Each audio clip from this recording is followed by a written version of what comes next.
Ya lo hace. Pierna derecha, directo al arco. ¡Golazo! ¡Golazo!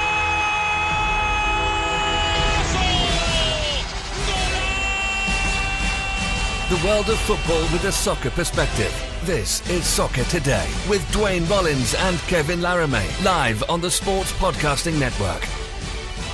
Good day, good night, and welcome to Soccer Today for Tuesday, September 11th, 2018. Sigi Schmid steps down as coach of the LA Galaxy, and to give us a little bit of insight into Sigi Schmid, joining us live on the line, the one and only Sounder at Heart, Dave Clark. Dave, good morning. Good morning. Dave, first I have to apologize. I screwed up the time zone, so you're a half hour earlier than you thought you were going to be. So sorry about that. Whoops. Anyway, time zones are hard. Sigi Schmid, let's just be blunt off the top. Is he done? Has coaching passed him by? I don't know how much of this is to blame on coaching and how much it is a recognition that Siggy's going to be at his best when Siggy's actually in charge. What happened in Seattle, where he was in a partnership with Garth Lagerwey and not getting the players that he wanted at the time that he wanted them, led to his ending. And despite the public protestations of Klein down in Los Angeles, I don't think Sigi Schmid thinks that Jonathan Dos Santos is a quality MLS player or that the defense was in no need of help. I don't think anybody who pays attention to those teams thinks that Jonathan Dos Santos is a quality player and that the Galaxy defense is adequate. And Sigi Schmid clearly, publicly stated that he wanted more defense mid-season, and the team did nothing to help him.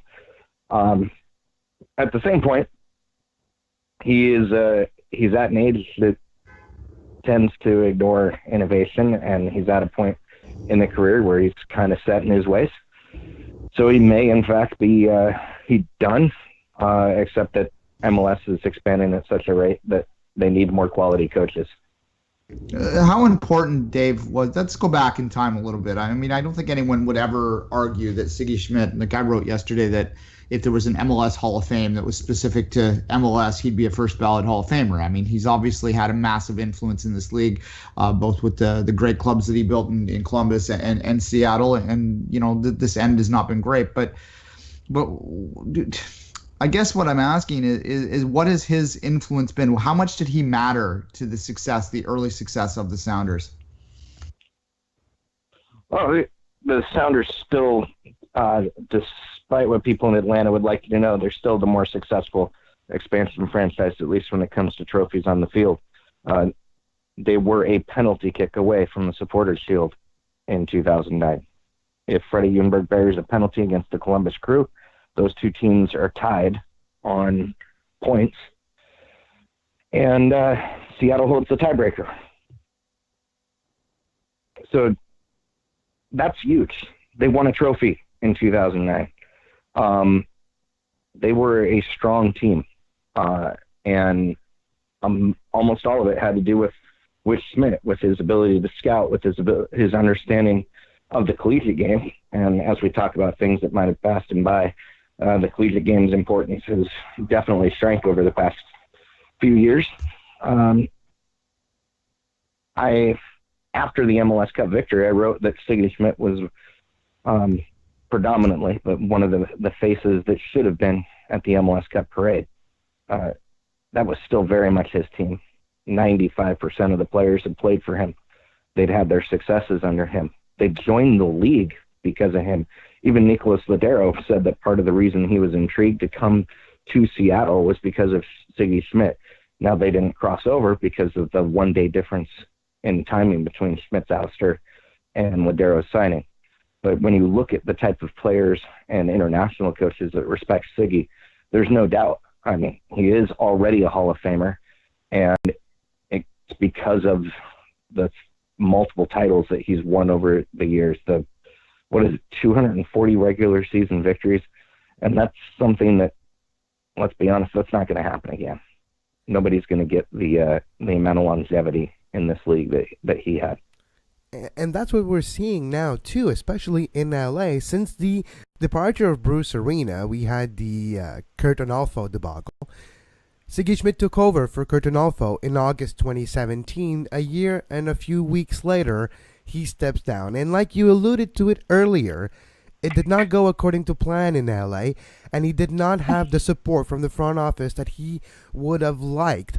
How much of this decision is motivated, in your opinion, by him wanting to step away from coaching, or him realizing that he's really not in charge of the LA Galaxy, or wasn't in charge of the LA Galaxy?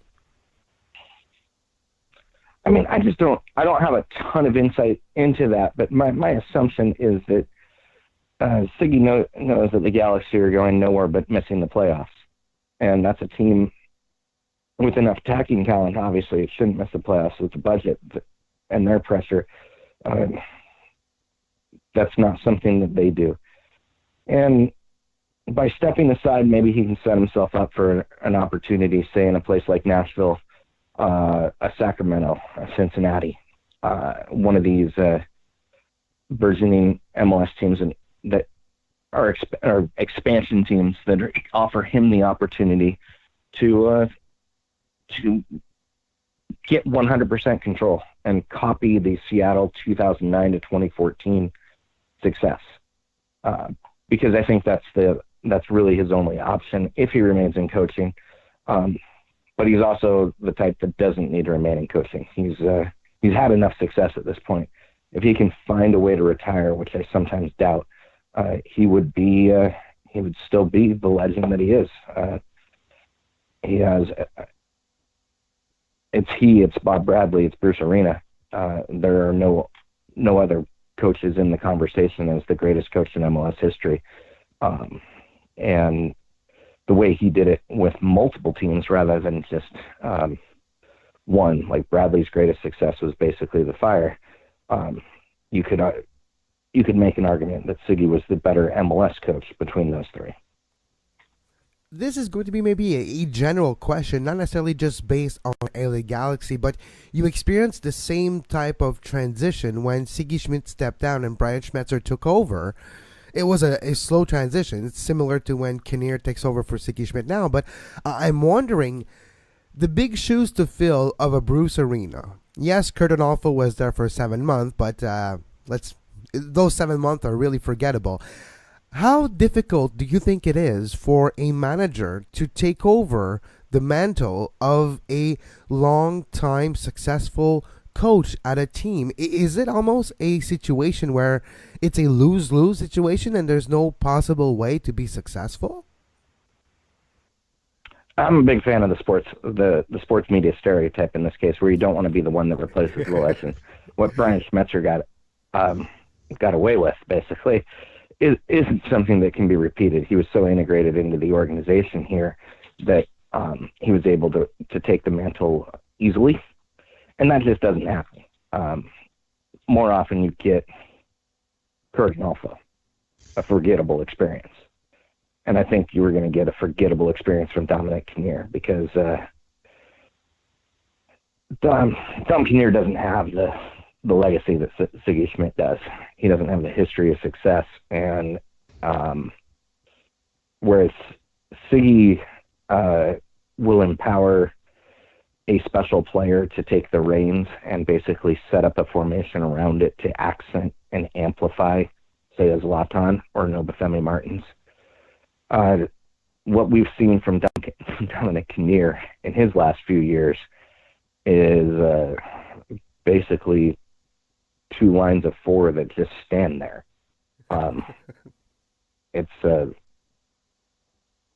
He is not tactically aware.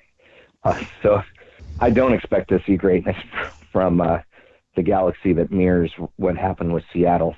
And I think that this is probably the end of 2 very successful coaches' careers. Yeah, good. I mean, people when they talk about Sigi leaving Seattle, they like to point to that as, oh, they got rid of Sigi and they were able to soar. But Ladero coming in probably had a little bit more of a factor there. Dave, Let's talk about the Galaxy just for a second. If you look back in the history of MLS, you look back to MLS 1.0, let's use the 0.0 situation here. In MLS 1.0, the DC United was the king team, and then they couldn't figure out how to adjust to 2.0, and they walked in the wilderness for years, and maybe they're coming out of it now. LA Galaxy, I think, undeniably were the best MLS 2.0 team, but to me, it seems like they're having trouble adjusting to this new era of MLS, and they're not really getting it right. They're still working in old school thinking when it comes to MLS, 2007 thinking, not 2017, 2018 thinking. Do you think the Galaxy are in for a long run of sort of floundering now that we're in this new era, or do you think they'll figure it out? I think they're going to figure it out. They have the budget to be able to succeed on designated players and targeted allocation money. They have the homegrown territory rights that every other team in the league should envy. That academy is capable of being the best, and it should be the best. If you want to talk about American soccer and everything that's wrong with it, if you're able to give free, high-quality education to the people of Los Angeles, they should be dominating at the academy level. And they should eventually be dominating with homegrown players. And it's kind of interesting that their most successful homegrown player has even less connection to the Los Angeles Galaxy than, say, a Jordan Morris or DeAndre Yedlin do to the Seattle Sounders. Jesse Zardes was only brought in for a few months and was given an exception to the homegrown player policy. And that was because they wanted him, and they wanted him badly. And LA always gets what they want. So I expect they're going to return to the top. It will need a change in management, and that's where I lay a lot of the blame for what's going wrong is at Chris Klein's feet. Somehow he got an extension after their worst season in recent memory, and that's hard to understand why. Fair enough. All right, I'm going to ask a question that's going to make a lot of U.S. men's national team fans angry right now, but everything makes U.S. men's national team fans angry right now, Dave. So. Should Sigi be considered for that position, or do you think that that's something that he wouldn't be a good fit for?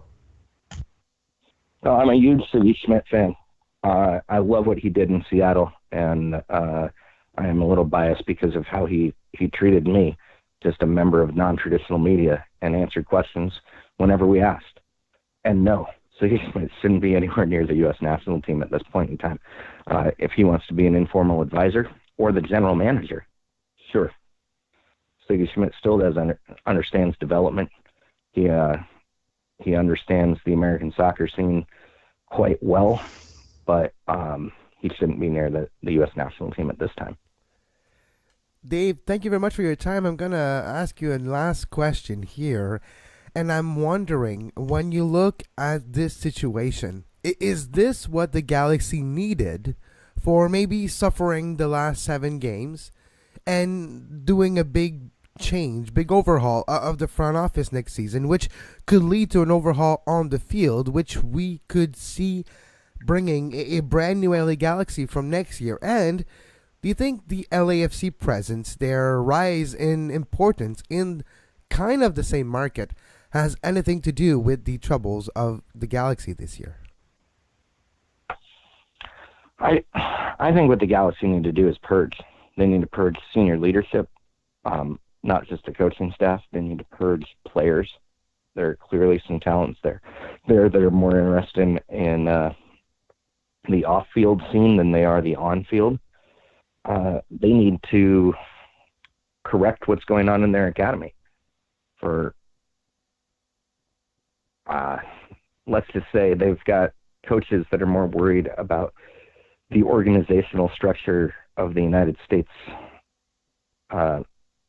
soccer system than they are about producing talent for the team that employs them. They've got issues that go up and down the organization. So I don't think that this helps them. Whether or not they make the playoffs isn't going to be important. They're not going to advance at all, and they're certainly not a threat to the 3 best teams in the East. I don't know who from the West is, but it won't be the Galaxy. So I don't know that they needed this now.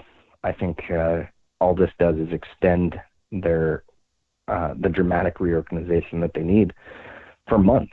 rather than just do it during the off season. Dave Clark, Sounder at Heart, covered Sigi Schmid from 2009 to 2016. Thank you very much for your time today, Dave. My pleasure. We'll be right back after the break.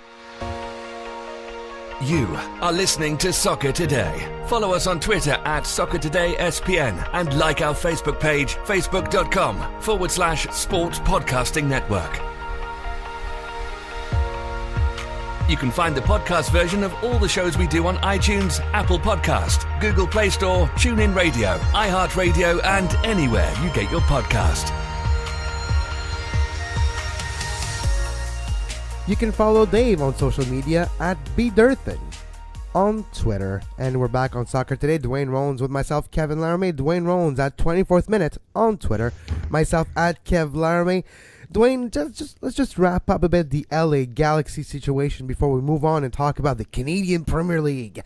State of the League, a bi-weekly, once every 2 weeks, I guess, a segment with David Clenachan on the CanPL website was put online yesterday, and there's a few tidbit of gems in there that we're going to talk about. But before that, the LA Galaxy situation.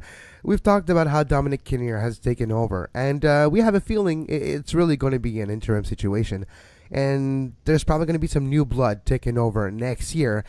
I'm going to give you two names of possible younger type of coaches with a younger mindset that have been successful almost everywhere they have been.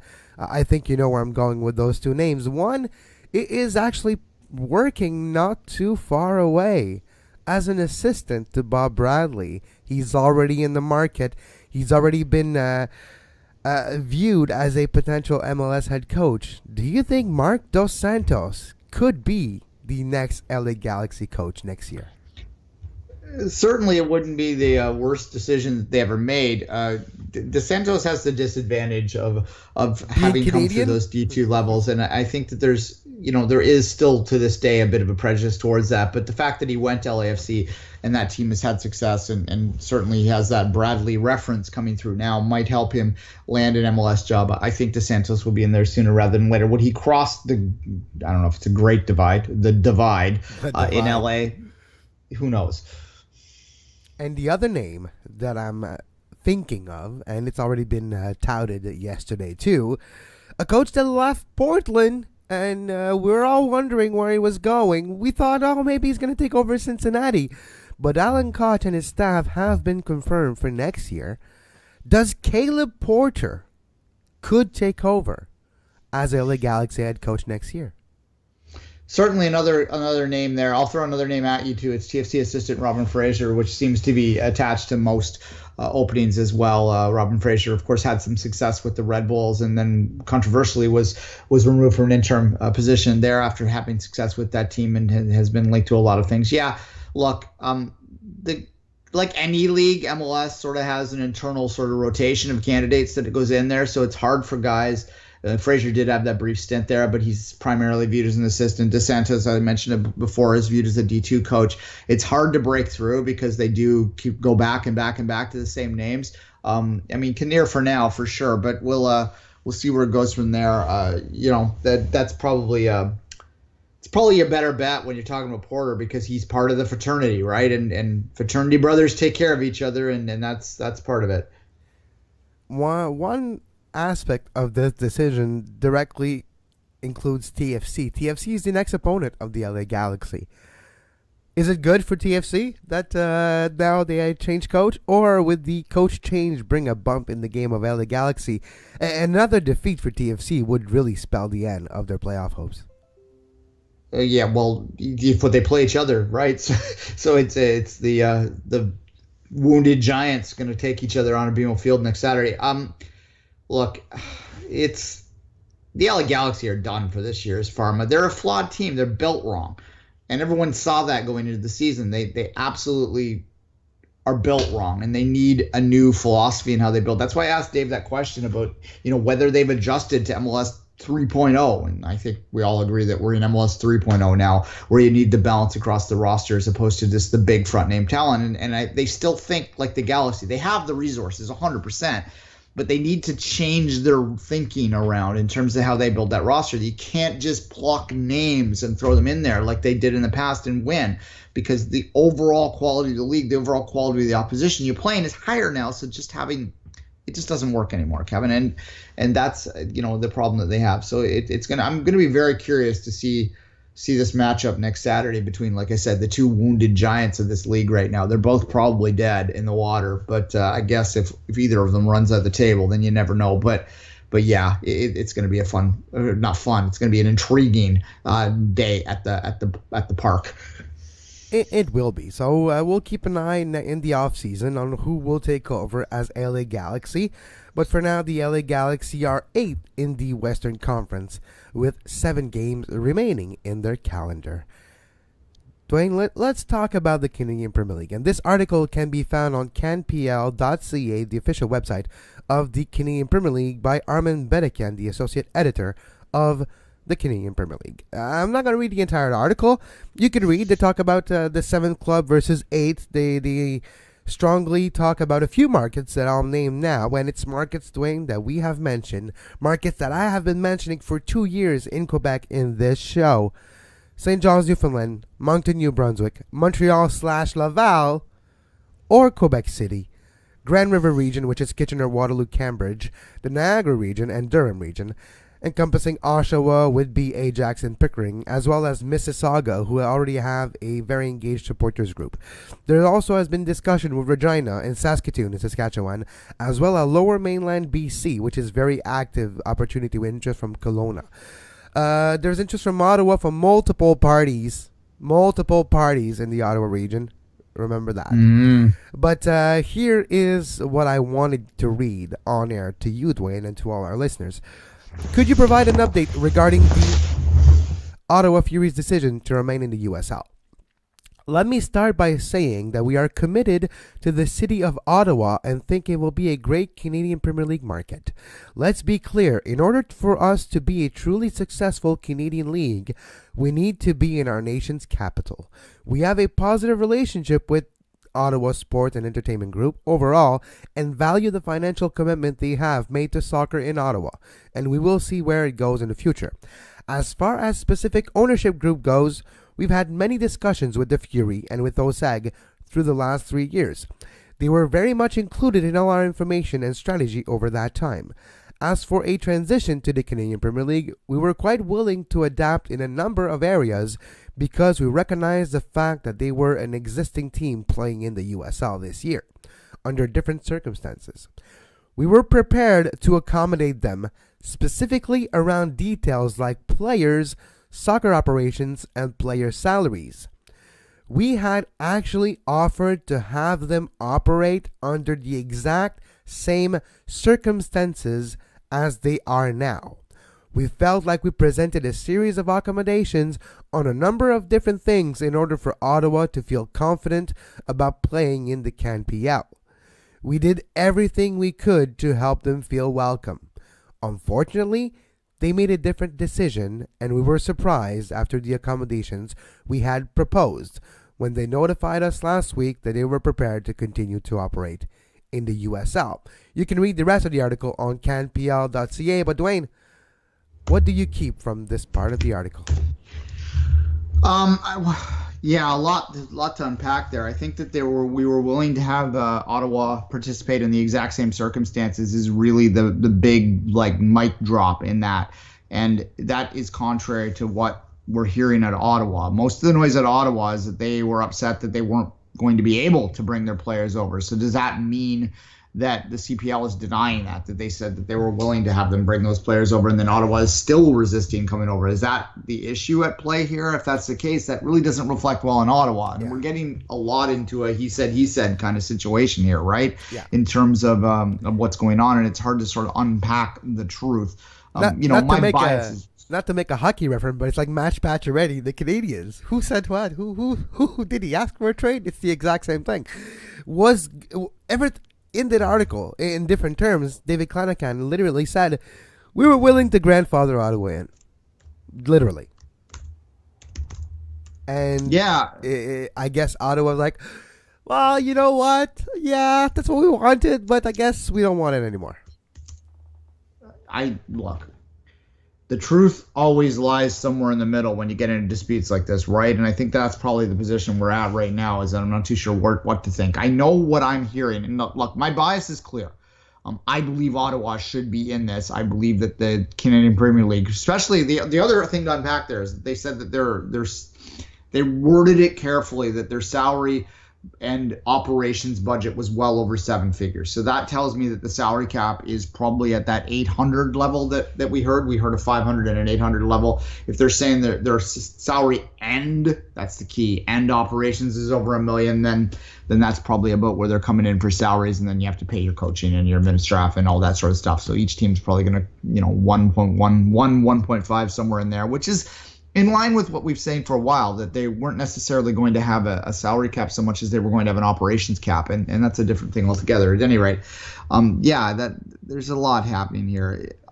Look, Ottawa, we've been told their complaint was that they spent to a level that they weren't necessarily going to in USL under the anticipation that was going to be the cap within the Canadian Premier League, and then the cap got lowered. That's kind of what we heard, but this is completely in contrary to that. And if they were going to be allowed to bring all their players in, then what is their issue? And we need to hear a reaction. This is all reactive, what's happening right now. Like, this is coming out of the blue. This every 2 weeks we're going to have an update. It's like they're hearing the stuff. People there that are complaining that there's no noise coming out of the Canadian Premier League, that they heard that. And they now understand that their optics were getting hurt by this Ottawa decision, and they needed to get back in front of things. And that's a good thing.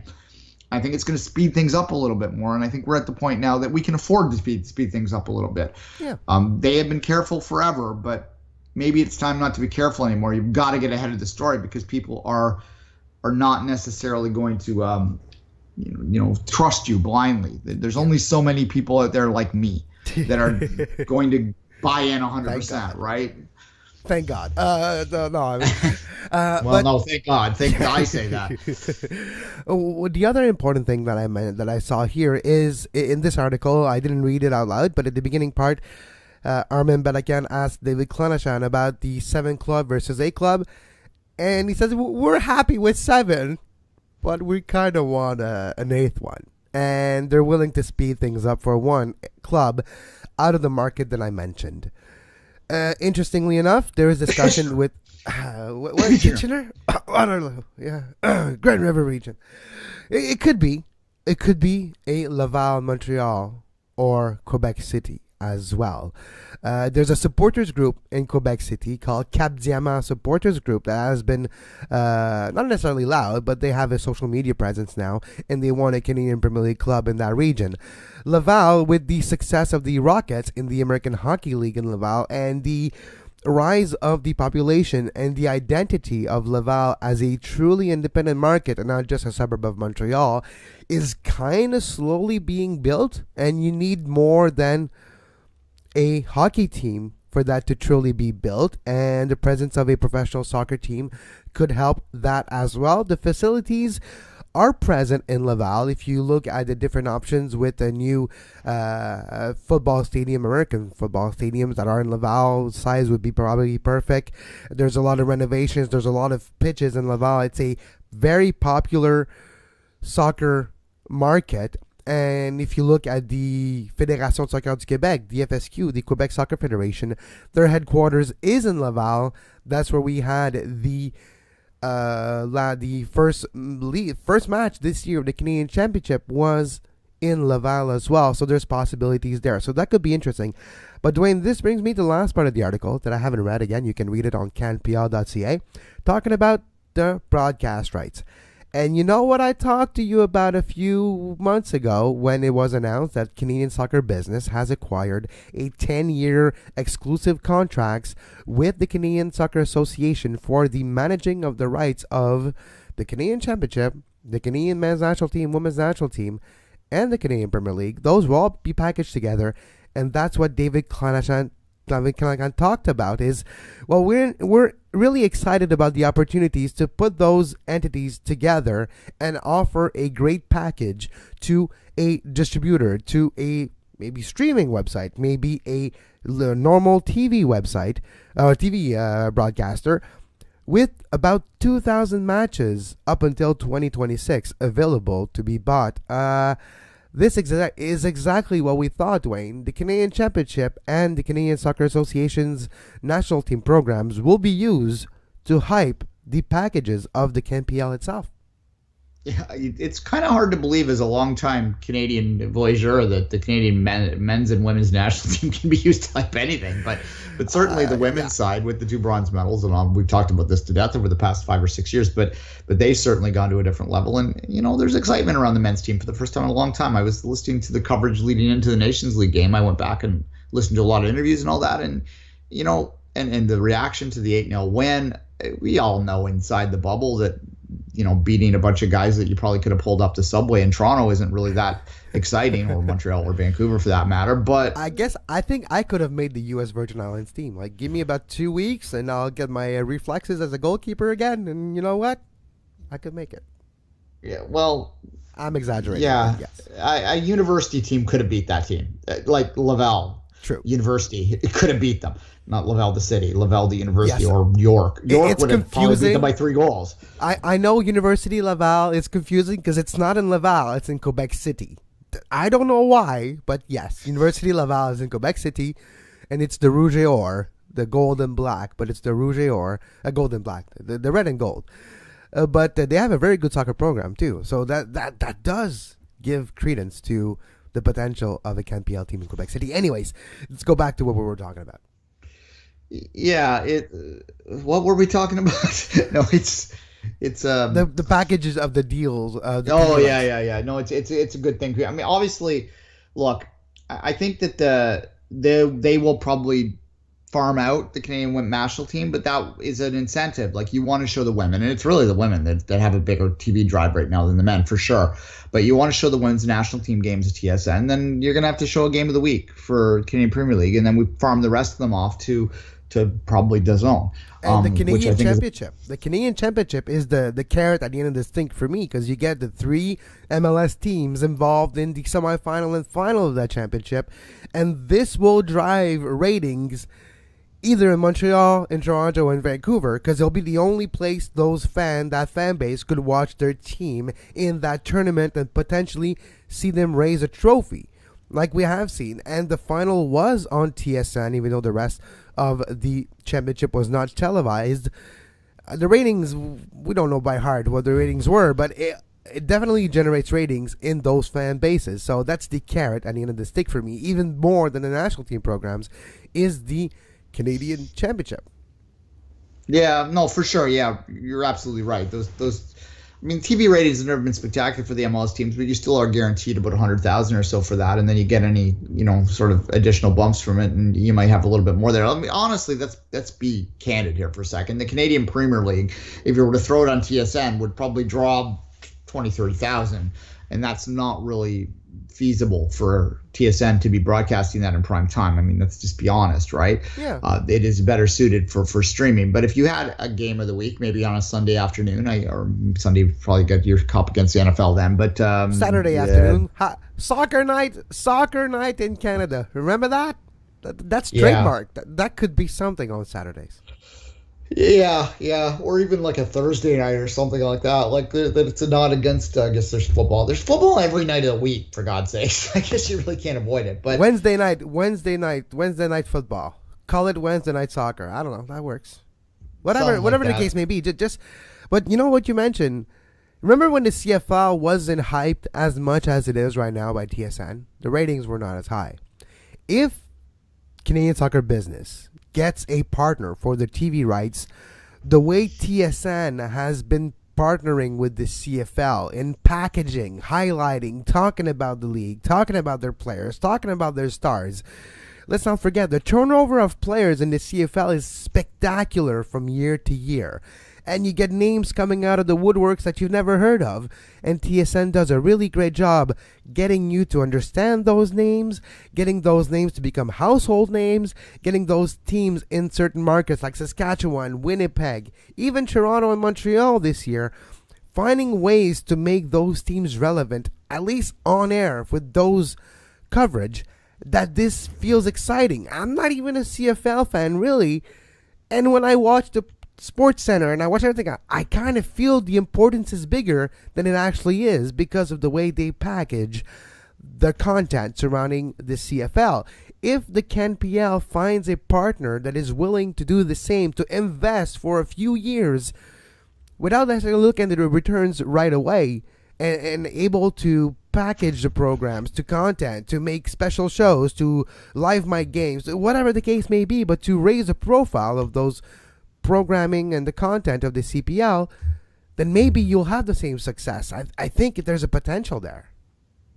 Yeah, I mean, that's always been it's the chicken egg argument, right? Like, if you don't promote something, just why would people get excited by it? But then, the TV networks say no one's excited by it, so we don't promote it, right? So that's kind of what's going on there. But the CFL example, Friday Night Football, which for those that are listening outside of Canada right now might not know, is a CFL property that has become very successful for TSN over the past 10 years. They acquired the CFL rights exclusively. They used to be shared amongst CTV, the CBC, and TSN used to share the CFL rights sort of across the board. That no longer happens, and instead what happens is TSN has all of that, and they push that to an absurd kind of hilarious level if you know what they're doing. Yes. Because if you listen to TVA in Montreal, I'm sure, or in Quebec, I'm sure, or because it'd be RDS in Quebec would have the rights, or Sportsnet here in Ontario or outside of Quebec. They barely talk about it. Yeah, it's like the 20th minute mark of a 30-minute show. Like, okay, yeah, there's this game, and those are the results. Yeah, and whereas TSN is like, and in Hamilton tonight. So it works, though. Like, it works. And it's not only does it work for the league, it works for TSN, because if you go to CFL boards and like discussion boards and CFL Reddit and stuff like that, they're like brand loyal to TSN. They like hate Sportsnet because they don't talk about their product. So it works for TSN as well. So maybe the same thing can happen with soccer fans, which are tribal by their nature. So if you treat a soccer fan well, a domestic soccer fan well, they will become loyal to you, and they will get angry when the TVs turn to, Sportsnet 1 or whatever. Yeah, and let's not forget Forge FC. Who's the owner? Oh yeah. Well, he's not. Yeah, and people don't know he also owns a portion of the Halifax team as well. So, True. Bob Young is highly involved in this league, and he is the guess what? The Bob Kraft. Yes, and he's very present in the CFL board of directors, right? And he's very present into the mindset of what we see on TSN there now too. So, it's not a stretch to say that if it goes to mainstream TV, TSN could be a big partner. And, the fact that TSN did not get the Champions League for the foreseeable future, the fact that there's still about 4 years left on Sportsnet exclusive NHL contract for the entire league, there's some opportunities for TSN to acquire some soccer rights. They have more space now than before. They have the Premier League and they have the Canadian Championship from time to time, but their soccer content is pretty much relegated to this right now. So there's space, and at least in my mind, in my vision, TSN could be the front runner for the Canadian Premier League if it goes to regular TV, or TSN could partner up with a DAZN or something that could be really interesting too. No, for sure. I look, a game of the week is what I think would be ideal, because it would give a profile to, ideally you'd want it on CBC in an ideal world, but that's not dream too much here. TSN would be fine. Yeah, but I'm afraid that if it goes on CBC, we'll have like a delayed game like it used to be the Impact on French CBC, or you have highlight package of a game on a Saturday afternoon when no one is in front of their TV watching CBC, just like the skiing or the World Cup of sports of anything. I have a feeling CBC would not get behind a product like this like a TSN would, but maybe it's just my bias here. Yeah, perhaps. They've kind of got out of the sports realm. I'm just thinking more access. Like, you can watch CBC over the air anywhere in the country, but TSN is pretty universal at this point too, so it's kind of a moot point. Over the air. Who has an antenna in 2018? Well, more people do nowadays. It's either streaming and then they have the bunny ears to try and draw in a couple regular channels. That has become more common. But at any rate, that aside, you just want a game of the week, something to profile. If your TSN had one game, then they're going to promote the league a little bit more. And then you drive the rest of it to the streaming process. And streaming is perfectly fine in 2018. I mean, I was watching DAZN. The CONCACAF Champions or Nations League streams are spectacular. On Oz TV or something? That's but it was spectacular. You're right. And we're talking about games in St. Lucia here, right? Like, if you could stream out of St. Lucia with like potholes on the field and have it perfectly smooth, then surely to God you can stream out of Calgary in a equestrian farm. So I think it's hilarious. There's an equestrian farm involved in this league, but anyway, that's look. I was watching on CBC Saturday. There, what's it called, the Meadows. Spruce Meadows? Yeah. I was watching the horse thing, and I was like, soon there'll be soccer right there. That's going to be spectacular. Yeah. Oh, the horsey crowd and the soccer crowd. It's an odd couple. They should make a sitcom out of that. But anyway, no, you just need that little bit of profile, and I think everything's going to be fine. All right. If you enjoyed Duane and I talking about the Canadian Premier League for $2 a month, you can get access to the Two Solitude Soccer podcast, which we specifically talk about Canadian soccer business, Canadian soccer talk, Canadian Premier League, anything surrounding Canadian soccer. Once a week, we have an exclusive shows for patrons only, and for $2 a month, you can get access to it at patreon.com/sports podcasting network. As always, you can follow Duane on social media at 24th Minute and myself at Kev Laramee. We'll be back tomorrow with more World of Football with a soccer perspective. And until then, well, have a great soccer. You can find the podcast version of all the shows we do on iTunes, Apple Podcast, Google Play Store, TuneIn Radio, iHeartRadio, and anywhere you get your podcast.